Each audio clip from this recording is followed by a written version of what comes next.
다 함께 조용히 묵상하시면서 부활절 후 7째 주일 예배 드리도록 하겠습니다.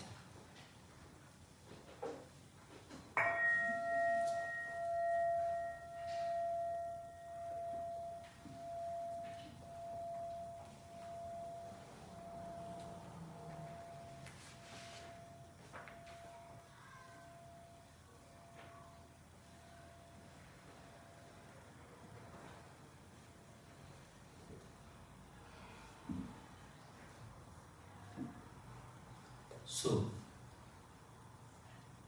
그렇게 살고 있다. 그렇게들 살아가고 있다.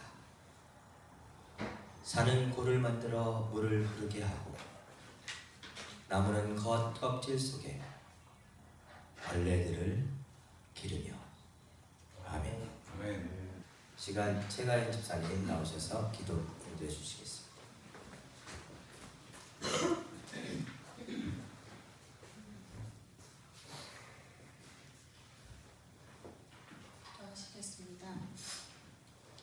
악은 무모하고 참으로 뻔뻔하고 끈질기다. 작년 12월 개헌부터 악에 대한 생각이 맴돌았습니다. 고양시 산왕사 문제에 대해서 어떤 사람은 누군가가 죽어야 끝난다며 말로 사람을 죽이기도 했습니다. 아직도 일어나는 슬픈 일에 지치기도 합니다. SPC 계열사에서 또 노동자 사망 사고가 발생했고 제주에서 한 선생님은 생을 마감하였습니다. 왜 이렇게 답답하고 화가 나는지요. 악을 악으로 갚지 않고 선한 일을 도모하라고 하신 하나님, 선한 일로 과연 악을 이길 수 있나요? 선은 악처럼 강해 보이지 않는데 선한 일을 도모하는 것이 참 한가한 이야기가 아닌가 싶습니다. 지난주 학교 숙제로 승현이가 목사님을 인터뷰하는 시간을 가졌습니다. 직업에 대해 4가지 질문을 했고 승현이가 알게 된 점을 적은 걸 몰래 보았습니다. 아이는 목사님은 사람들을 사랑한다는 것을 알게 되었다고 적었습니다. 누군가의 삶을 통해 사랑을 느끼고 배우는 아이의 모습을 보며 선이 흘러가는 길을 바라보게 되었습니다. 지난 금요일 사전투표를 하면서 또 생각했습니다. 과거에서부터 그동안 민주주의를 지키기 위해 모였던 수많은 시민 덕분에 저는 소중한 한 표를 행사할 수 있었습니다. 선한 마음을 지키며 자신의 삶을 묵묵히 살아가는 이들이 있음에 감사합니다. 아멘. 그들의 삶이 과거에서부터 이어지고 연결되게 하심에 감사합니다. 아멘. 우리 깊숙이 그리고 켜켜이 새겨지는 선한 일이 절대 헛되지 않음을 늘 깨우쳐 주시고 더디게 보이지만 하나님 나라를 이루어가는 길을 함께 걸어가도록 도와주세요. 아멘. 거리에서 함께 걷는 예수님의 이름으로 기도합니다. 아멘. 주님께서 가르쳐 주신 기도 함께 드리도록 하겠습니다. 하나님이 어떤 분이신지 드러내소서. 세상을 걸어가 주시고 하늘에서처럼 땅에서도 가장 선한 것을 행하소서. 든든한 세끼 식사로 우리가 살아가게 하소서. 하나님께 용서받은 우리가 다른 사람들을 용서하게 하소서. 우리를 우리 자신에게서와 마귀에게서 안전하게 지켜주소서. 하나님께는 그럴 권한이 있습니다. 원하시면 무엇이든 하실 수 있습니다. 영광으로 빛나는 하나님, 예, 정말 그렇습니다. 아멘. 오늘 말씀은 누가복음 19장 39절에서 40절입니다. 한 절씩 교독하도록 하겠습니다. 그런데 무리 가운데 섞여있는 바리새파 사람 몇이 예수께 말하였다. 선생님의 제자들을 꾸짖으 주십시오. 그러나 예수께서 말씀하시기를 내가 너희에게 말한다. 이 사람들이 잠잠하면 돌들이 소리 지를 것이다 하셨다. 아멘. 이 들으면 21대 대통령 선거가 치러집니다. 사전투표 투표하신 분들도 계실 테고 우리나라의 대표 일꾼을 뽑는 그런 날입니다. 여러분들은 어떤 지도자를 꿈꾸십니까? 여러분들은 어떤 지도자를 꿈꾸세요? 아니 우리나라가 이 나라가 어떤 나라가 되었으면 좋겠습니다. 네? 네? 뭐라고요? 아이들에게 미래가 있는 나라. 뭐가 아이들에게 청소년의 정말 미래가 있는 나라. 아 청소년들의 미래가 있는 나라. 아주 좋은. 사실은 이게 예배 안에서 그 개인의 생각하는 꿈꾸는 나라를 쭉 한번 하면 참 좋을 것 같은데 그러다 보면 예배 끝나요, 그죠? 제가 지난주 열심히 준비했으니까 우리가 이런 질문을 하면 가장 먼저 떠오르는 사람이 있어요. 누구냐면 동학농민운동의 지휘관이셨고 독립운동을 하셨고 1940년 대한민국의 임시정부에 주석을 하셨던 누구요? 백범 김구 선생님의 내가 원하는 우리나라라고 하는 글이 있습니다. 나는 우리나라가 세계에서 가장 아름다운 나라가 되기를 원한다. 가장 부강한 나라가 되기를 원하는 것이 아니다.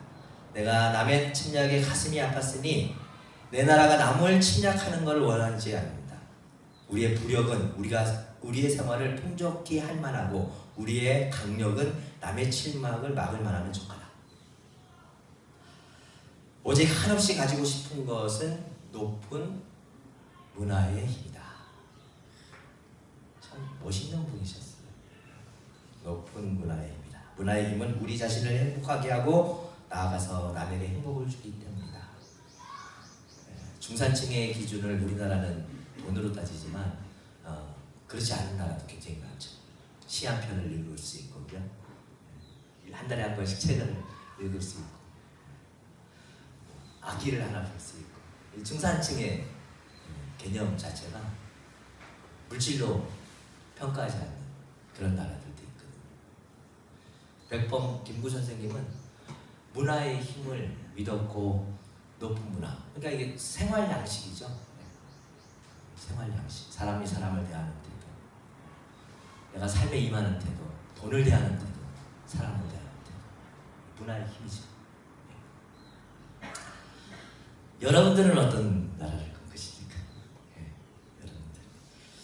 제가 이렇게 이런 질문을 하면서 여러분들을 이렇게 쳐다보시는 분들을 피해요. 저는 일단은 총이 사라지는 나라를 꿈꿉니다. 저는 이 땅에서 총이 좀 사라졌으면 좋겠어요. 여러분들 총이 있는 나라에서 살아보셨습니까? 총이 있는 나라. 제가 총이라고 하는 것은 아주 극단적인 폭력을 얘기하는 겁니다. 밤마다 총소리가 들립니다. 자고 일어나면 누가 죽었대 이런 얘기가 들리기도 합니다. 제가 본 건 아니고 제가 들은 얘기인데 한 번은 제가 미국에 살 때 일하던 가게의 맞은편에 술집이 있었습니다. 그 술집에서 베트남 그룹의 청년들하고 한국 그룹의 청년들이 같이 술을 마시고 있었는데 뭐 이런저런 술을 마시면서 얘기를 하다 보니까 이 베트남 친구들이 굉장히 시끄러웠던 모양이에요. 그러니까 한국 사람 중에서 누군가가 가서 좀 너무 시끄럽다. 좀 조용히 술을 마셔라. 딱 한마디 한 거예요. 그런데 그 얘기를 듣자마자 한 5분, 10분 지나지 않았을까? 베트남 청년들이 나가더라는 거예요. 그러더니 술 다 마시고 이제 한국 청년들이 딱 나가는데 문을 딱 여는 순간 무슨 일이 온 거죠? 탕 소리가 나서 사람이 죽은 거예요. 총을 가지고 있는 나라는 이런 일이 벌어질 수가 있어요. 총을 가지고 있는 나라. 사실 정말 어마어마한 극단적인 폭력이 아이들과 학교에서 가끔씩 보는 미국 사회에서 학교에서 총기 난사 벌어지잖아요. 속수무책입니다. 총이 있는 사회는 밤에 다니지를 못합니다. 저희 나라는 엄청나게 세계적에서 가장 안전한 나라예요. 새벽 1시, 2시에 막 술을 마셔도 아무 일도 안 일어나. 거리에 쓰러져 있어도요 어떤 일 오히려 경찰에 신고하면 또 와서 또 데려가지고 친절하게 아침도 먹여주고 아무 일도 안 해요. 근데 총이 있는 사회에서는요 총이 없어도 내가 이 손가락으로요 지나가다가 누군가에다 이렇게 딱 찔리잖아요. 이게 총인지 아닌지 모르잖아요. 그래서 너 가지고 있는 다 지갑 내놔 그러면 그냥 다 줄 수밖에 없어. 이게 총인지 아닌지 어떻게 알아요? 그래서 여러분들 그 미국 사회에서 경찰들이 굉장히 진압을 할 때 보면 굉장히 자극적으로 하거든요. 그게 왜 그러냐면 두려움 때문에 나타나는 현상이에요. 상대가 총을 가지고 있는지 아닌지를 알 수가 없는 거예요. 그러다 보니까 상대가 내가 원하는 방식으로 움직이지 않으면 경찰도 상대가 총을 쏘면 당연히 그 자리에서 죽을 수 있기 때문에 극도의 공포심이 만들어내는 그런 문화입니다. 80년대 군인들이 권력을 잡았을 때 전방에서 북한을 막으라고 훈련했던 병력들을 전부 서울로 진입시키고 나라가 위기에 처해서 극단적으로 국민들이 어려움을 겪을 때 그 국민들을 지켜주라고 훈련했던 특수부대 요원들을 다 동원해서 육군본부, 청와대, 국방부 투입시켜서 모든 권력기관을 장악합니다. 그리고 무자비하게 탱크와 총으로 광주를 진압합니다. 그리고 버마 아웅산 사건을 통해서 모든 내각도 다 사라지게 합니다. 그리고 그 후로 수없이 많은 대학생과 민주시민들 끌어다가 고문하고 의문사당하고 실족사당하고 모든 사람들의 입을 틀어막습니다. 총, 탱크로. 대한민국에서는 모든 정치, 사회, 법조 모든 기관들이 사라지고 유일하게 전두환 일당만 남습니다. 윤석열 씨가 우리 사회를 그런 사회로 만들려고 했다라고 하는 겁니다. 그래서 영원히 장기 독재를 꿈꿨고 실제로 그런 계획을 아주 치밀하게 했습니다. 저는 어떤 경우에도 개혁이 성공하지는 못했을 거라고 생각이 들어요. 예. 그럼에도 불구하고 만약에 그날 밤에 총기가 난사됐다면 어떤 일이 벌어졌을까? 적지 않은 시민들이 목숨을 잃었을 거라고 생각을 합니다. 지금도 생각을 하면 사실은 아찔합니다. 만약에 그날 그 내린 전기가 국회 의사당 불이었다면 한두 명의 군인들이 총기를 무자비하게 난사했다면 국회에서 200명 넘기지 못했다면 현재 임명이 이루어지지 못했다면 인용이 안 됐다면 이재명 씨 재판에서 무죄 선언이 없었다면 파기 재판이 되었다면 지금 대한민국이 어떤 상황으로 치달았을까? 저는 자금의 역사적인 이 경험이 전 국민들에게 이 나라에서는 어떤 경우에도 무력, 제왕적인 폭력을 휘두르는 방식으로 일을 해서는 안 되는 나라구나라고 하는 것을 전 국민들에게 각인시켜서 폭력적인 방식으로 일하는 모든 삶의 방식이 우리 사회에서 대출돼요. 저는 그런 선거가 되기를 진심으로 바랍니다. 지금도 댓글 무대로 난리가 났습니다. 이번 선거가 총칼에 기대어서 기대는 문화, 기생하는 문화, 거짓 뉴스에 기대서 폭력성을 키워가는 문화, 무력에 기대어 권력을 장악해온 문화들을 완전히 뿌리 뽑는 그런 선거가 될 수 있기를 진심으로 바랍니다. 그리고 그 자리에 미가 선지자의 외침이 있죠. 성서를 보시면 예언자 미가의 선지자가 무슨 고백을 하냐면 칼을 쳐서 보습으로, 보습 농기구죠. 칼을 쳐서 보습으로, 그리고 창을 쳐서 뭐요? 낫으로. 우리가 가지고 있는 총과 칼, 극단적인 폭력을 일으킬 수 있는 이런 것들을 가다듬어서 생명을 살리는, 그래서 그 생명을 살아갈 수 있게 만드는 그 눈과 밭에, 그 밭의 터전을 일구어 가는, 여러분들 밭을 이렇게 서미로 막 읽어보시면 공기층도 내주시고요. 예, 딱딱하게 굳어져 있는 그런 그 딱딱한 그런 흙들에 예, 생명이 살아갈 수 있도록 하여금 기가 막히게 만들어 주잖아요. 생명이 살 수 있는 그런 아름다운 삶의 터전들을 이렇게 만들어갈 수 있는 예, 그런 세상을 위한 총석이 되는 선거가 될 수 있기를 진심으로 바랍니다. 저는 나라를 대표하는 일꾼이 여러분들은 선거를 하실 때마다 많은 기대를 하시죠. 네, 많은 기대를 헌법을 준수하고 뭐 경제를 살리고 나라의 온갖 문제를 해결하고 그래야 하지만 저는 큰 거 바라지 않습니다. 큰 거 바라지 않습니다. 세계 경제가 이미 저성장에 돌입했습니다. 우리나라만 어려운 게 아니라 이미 세계 경제가 저성장에 돌입했고 이 자본주의의 소비하는 방식으로 경제를 일궈가는 이런 삶의 방식의 끝이 이제 도달했습니다. 소비하는 방식으로 경제를 살려가요. 여러분 물건들이 너무 많이 넘쳐납니다. 여러분들도 그걸 몸으로 다 경험하실 거예요. 옛날에는 한 1년 정도 돈 모아서 살 수 있는 것들을 지금은 막 나눠 가져요. 진짜 그렇습니다. 너무나 많이 물건들이 넘쳐납니다. 그리고 더더욱 한 곳으로 쏠리는 이 경제 흐름의 방식 안에서 이 경제를 살려간다는 게 생각보다 단순하지가 않습니다. 근데 제가 우리 어렸을 때 생각해보면 어려웠던 시절에 무슨 힘으로 살았을까요? 어려웠던 시절에 저희 아내 말에 의하면 어렸을 때 아버님이 오늘 아까 바나나 얘기가 나왔잖아요. 통하는 게 있는 것 같아요. 아버님이 특정한 날이 되면 바나나를 사오신대요.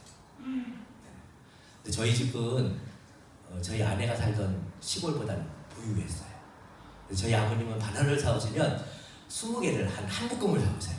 형제들이 먹어도 이게 먹을 거리가 좀 있어요. 근데 저희 아내는 바나나를 사오시면 꼭 아내네 아버님은 딱 하나를 사오신대요. 그러니까 귀하고 비싼데 이 자식들은 먹이고 싶은 거죠. 딱 하나를 사오신대요. 그럼 그 하나를 저희 아내 형제가 몇 명이요? 6. 그럼 그 하나를 6등분을 하는 거예요. 모든 자녀들에게 이 바나나가 어떤 것인가를 체험하게 하기 위해서 생각을 해보십시오. 한 입에 먹어도 먹잘 게 없는데 그걸 6등분을 해갖고선 첫째 목, 둘째 목, 셋째 목, 막내 목 이렇게 해서 주는 거예요. 대박입니다. 그럼 또 저희 아내는 첫째거든요. 저희 아내는 그때 당시에 유행했던 게 뭐냐면 말괄량이 삐삐 아세요? 네. 말괄량이 삐삐 보면은 거기에 막 풍선 타고선 막 열기구 타고 막 이렇게 날아가는 거 보이죠? 그때 있었거든요. 이게 이제 아내가 동생들한테 콧풍선 얘기를 해주면서 나중에 콧풍선 태워줄게. 그런 상상력으로 막 얘기하고서는 그 얼마 되지도 않는 그 바나나 뺏어 먹고 대박이지 않습니까? 근데 그렇게 어려웠던 시절에도요 6등분을 해서 함께 먹으면서 살았다. 가난해도 없어도 억울하거나 화나지 않고 적어도 소외시키지 않고 조금씩이라도 챙겨주면서 어려워도 사람 귀한 줄 알면서 콩 한 쪽이라도 이렇게 나눠 먹으면서 살았던 시절이 있어요. 그러니까 어려운데 사람의 마음을 느끼면서 살아갈 수가 있는 거예요. 다 어려우니까, 그죠? 사람의 마음을 느낄 수 있는 세상. 옛날 어렸을 때 보면 동네에서 다양한 결들의 사람들이 많습니다. 근데 그런 사람들도요 동네에서 쫓아내지 않았어요. 다 집에 오면 밥 주고 밥 먹으면 밥 주고 챙겨주면서 한 동네 안에서 다양한 결의 사람들이 한 동네에서 다 공존하면서 살았어요. 옛날에. 우리는 정말 살만하고 사실 옛날에 비하면 많은 것들 누리고 살아가고 있지만 우리가 정말 뭘 이렇게 잃어버리고 살아가고 있는지를 다시 한번 잘 들여다볼 수 있어야 해요. 지난번에도 제가 말씀드렸지만 이마트 에브리데이가 저희 동네에 들어왔어요. 단독 단지 대형마트 못 들어오게 돼 있거든요. 근데 그 법이 어느 순간인가 다 사라져버린 거예요. 그래서 이마트 에브리데이가 그 유치원이 사라지고, 저는 아이들이 없으니까 유치원이 사라지고 그 자리에 이마트 에브리데이가 들어왔는데, 이 이마트 에브리데이가 딱 들어오고 나니까 골목 상권이 다 죽는 거예요. 꽃집, 슈퍼, 고깃집, 빵집 다 영향을 받는 거예요. 그래서 제가 1년 전에 말씀을 드렸죠. 이거 화정 시민들이 그 화정 시민들의 이게 좀 주체적 상상력으로 이 문화를 잘 극복해서 이마트 에브리데이를 좀 몰아냈으면 좋겠다라는 생각을 가진 적이 있었거든요. 소비가 한 곳으로 몰려가고서 나가면 안 되잖아요. 밖으로 나가면 안 되죠. 근데 얼마 전에 그 중에 슈퍼 하나가 문을 닫았어요. 견디지를 못한 거죠. 1년 동안 버티고 버텼는데 결국 문을 닫게 되더라고요.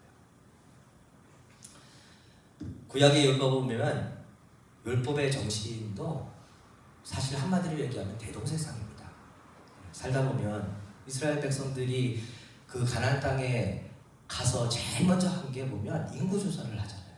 인구조사를 해서 사람 수를 세서 그 수만큼 땅을 분배해주기 위해서 사람의 수를 세요. 그러니까 그 얘기는 뭐냐면 모든 사람들이 자기 땅을 가지고 그 안에서 노동을 하면서 거기서 열리는 그 열매들을 먹으면서 살아갈 수 있는 세상을 꿈꿨다라고 해요. 그래서 살다 보면 닥다도 생기고 노예도 생기고 빈부의 격차가 늘어나죠. 그럴 수밖에 없는데, 그래서 안식년, 희년 이런 법들을 마련해서 노예도 7년 있으면 안식년마다 노예 해방시켜주고, 자유를 주고, 빚도 면제해주고, 그리고 이제 희년이 되면 전부 리셋해서 이렇게 살다 보면 빈익빈, 부익분 이런 것들이 계속 차이가 벌어지는데, 결국은 50년이 지나면 다 리셋을 해서 처음에 시작했던 대로 다시 시작을 하자. 이게 구약 율법의 정신이에요. 하나님은 그 특정한 사람만 사랑하는 게 아니라 모든 사람이 그런 사랑해서 모든 생명이 더불어 함께 잘 살아가기를 원하신다라고 하는 게 구약 율법의 정신이라고 하는 거죠. 그래서 어려운 사람들의 처지를 가지고 돈벌이 수단을 삼으면 안 되니까 이자를 못 받게 했던 거예요. 담보로 잡혔어도 해를 넘겨서 져서는 안 되는 거예요. 그 사람이 그 옷을 담보로 잡혀갖고서는 얼어 죽으면 안 되니까. 어려운 사람의 처지를 돈벌이 수단으로 삼아서는 안 된다라고 하는 게, 그래서 막 추수 때도 보면 막 이렇게 그 밭에 떨어진 것들, 열매 맺혀 있는 것들은 안 되지만 밭에 떨어져 있는 거는 법적으로 못 건들게 돼 있었잖아요. 그거는 가난한 사람들, 과부, 고아 이 사람들의 몫인 거예요. 이거는 기본적으로 사회 구성원들이 우리에게 기본적으로 이게 생계를 책임져서 먹고 살 수 있게 해주셨다라고 하면 그 공동체 안에서 어렵게 살아가고 있는 사람들의 처지를 헤아려서 공동체가 더불어 함께 살아갈 수 있는 사회적 책임감을 가지고 살아야 된다라고 하는 기본적인 정신을 구약에 못 박아놓은 거예요. 이런 시가 있습니다. 에드윈 마크햄이라고 하는 시인이 쓴 시인데 그는 원을 그려서 나를 밖으로 밀어냈다.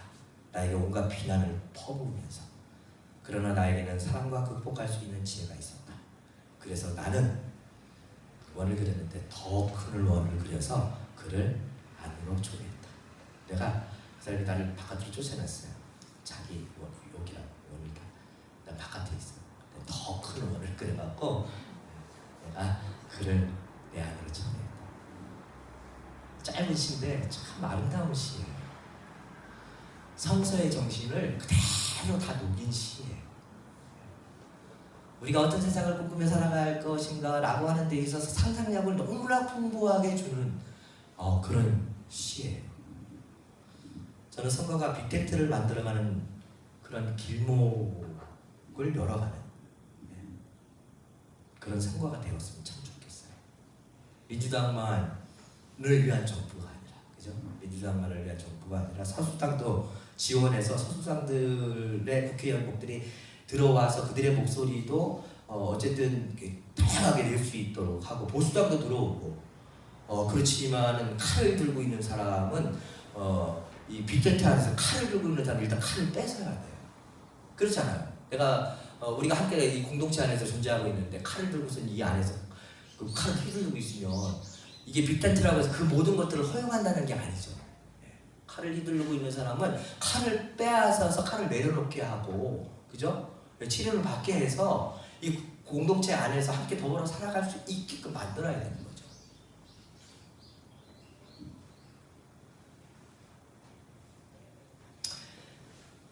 저는 자꾸 소박한 가난에도 우리가 없이 살아도 사람 귀한 줄 알면서 콩 한 쪽이라도 나눠 먹으면서 살아갈 수 있는 그런 세상을 열어가는 그런 성도가 되었으면 정말 좋겠습니다.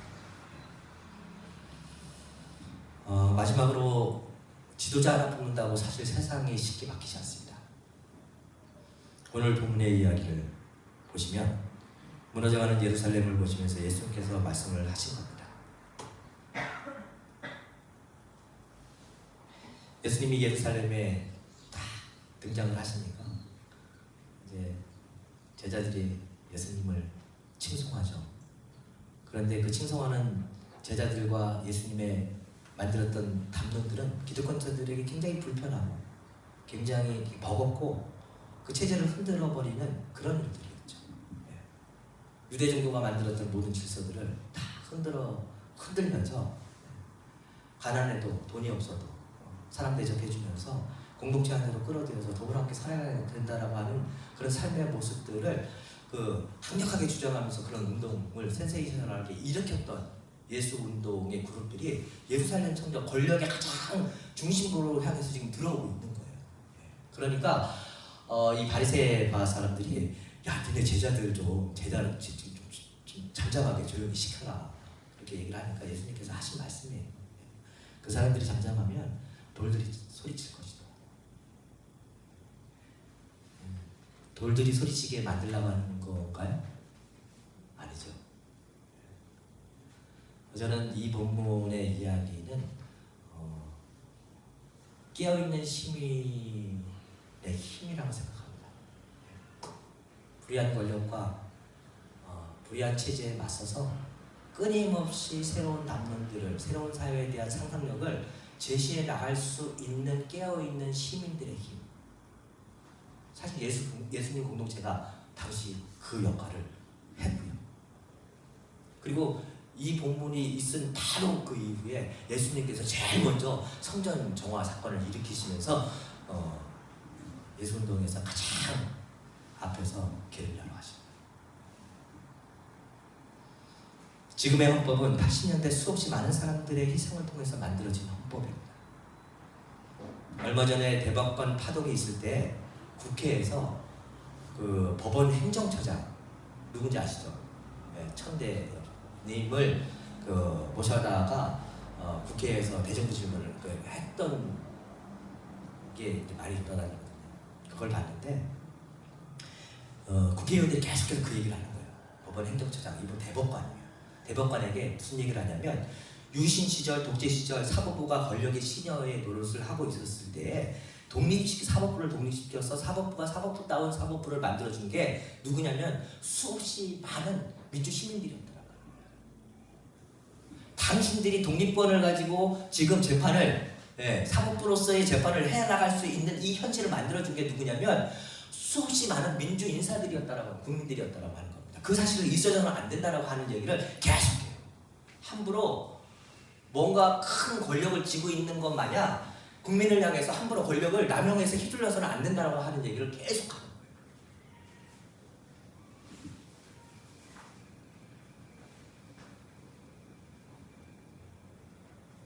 계엄도 국민이 지켜놨고 탄핵도 국민들의 결집된 힘의 표출이었고 파면도 지금의 선거도 시민들의 결집된 힘이 없었다라면 사실은 불가능했습니다. 노무현 전 대통령께서 말씀하신 깨어있는 시민의 양심이 민주주의의 최고의 보루였다라고 하는 것이 역사적인 경험을 통해서 전 국민들은 지금 경험하고 있습니다. 민주주의 참 시끄럽습니다. 그렇지 않아요? 민주주의 참 시끄럽잖아요. 교회에서 목사님이 딱 얘기하면 목사님이 정말 딱 따라가면 되는데 이 사람이 저 얘기하고 저 사람이 저 얘기하고 참 시끄러워요. 저 교회는 되게 뭐 이렇게 하나가 되지 않는 것 같고 막 시끄럽고 뭔가 이 이상하다면 그렇게 여기는 것처럼 보이지만 그런 데가 건강한 거예요. 저는 그런 데가 건강하다고 생각을 합니다. 여러분들 경험해 보셨겠지만 끊임없이 싸우는 부부가 건강해요. 그렇지 않아요? 안 그래요? 이혼할 정도가 아니라 끊임없이 싸우는 부부들은요 자기 담론을 포기하지 않는 거예요. 그렇지 않아요?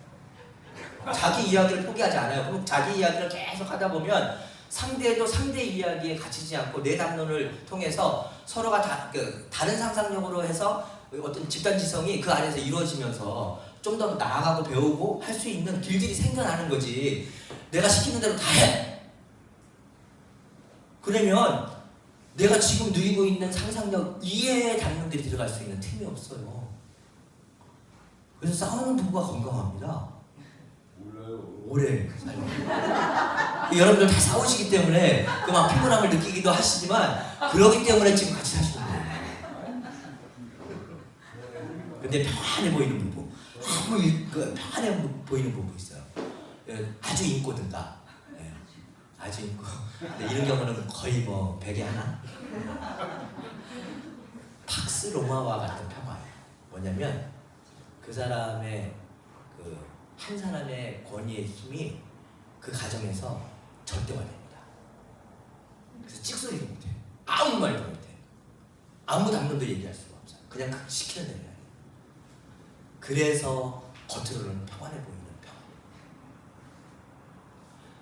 그런 경우 우리는 겉으로 봐서는 평화인 것처럼 보이지만 아주 그 폭력을 행하는 사람뿐만 아니라 그 폭력 속에서 자라는 사람까지도 완전히 회칠한 무덤처럼 살아있으나 죽은 것처럼 더 이상 관계가 나아지지 않고요. 삶의 기쁨이 없고 더 나은 세상으로 향해서 나아갈 수가 없어요.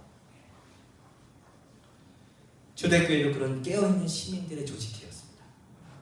갈라디아서 3장 28절을 보시면 너희는 유대인이나 헬라인이나 종이나 자유인이나 남자나 여자나 다 그리스도 예수 안에서 하나이니라. 이거 굉장히 파워풀한 얘기입니다. 바울 공동체는 공동체 운동을 통해서 인종차별, 계급차별, 성차별의 문화를 끊임없이 넘어서려고 했다라고 하는 것입니다. 빌레몬서는 실제 빌레몬의 종인 오네시모를 빌레몬에게 다시 보내면서 그를 빌레몬의 오네시모가 빌레몬의 종이었어요. 실제. 근데 여러 가지 이유로 감옥에 갇히게 됐죠. 바울이 다시 빌레몬에게 보내면서 이 사람을 이제는 종으로 대하지 말고 형제로 대하라고 하는 그 이야기가 빌레몬서예요. 딱 한 장이지만 실제로 초대교회 안에서 노예 해방 운동이 이루어지고 있었다라고 하는 것을 단적으로 보여주고 있는 성경 본문입니다. 우리에게 닥치는 숱한 삶의 위기와 여감 속에서도 신앙의 양심을 팔지 말고 늘 깨어서 다양한 상상력으로 새로운 담론을 던지면서 더 나은 세상을 향해 나갈 때, 그렇게 천국을 침노해 나갈 때 비로소 우리는 살아있는 것이고 더 나은 세상을 향유할 수 있게 되는 것입니다. 이번 선거도 그런 여정을 향한 귀한 몸짓이 될 수 있기를 주님의 이름으로 간절히 기도합니다. 아멘. 다 함께 나누신 말씀을 생각하시면서 잠시 침묵하도록 하겠습니다.